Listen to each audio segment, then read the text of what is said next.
we meet next week. Okay, thank you. All right, elections committee?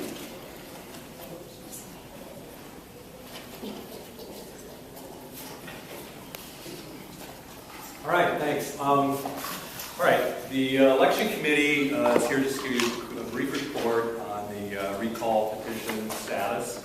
At the last academic senate meeting, some of us were made aware of the recall petition, and then those of us who were not at that meeting were subsequently forwarded a copy of that recall petition. We had a chance to meet as a committee, and we had I guess really a couple questions. And first of all, we just wanted to confirm that it is in fact our responsibility and our role as the election committee to determine the validity of the recall petition. Okay, so that was kind of the first question that we had as a committee.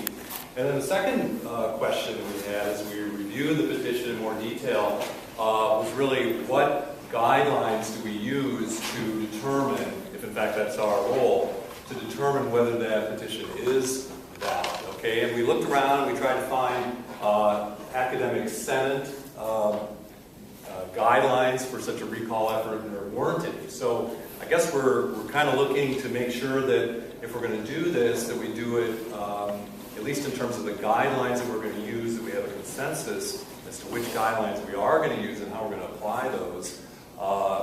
Again, assuming that it's our responsibility to do that.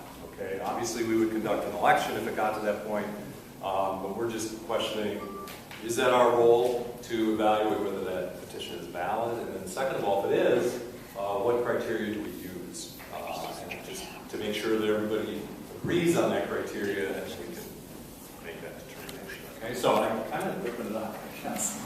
Not to the report, but open it up just to make sure that we're on the right page, okay? That we're moving forward properly.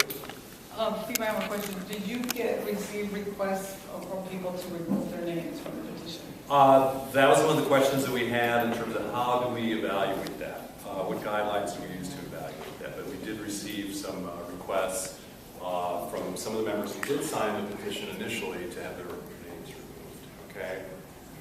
Again, there were some procedural questions that we had too, but again, we didn't have any basis for really determining whether, that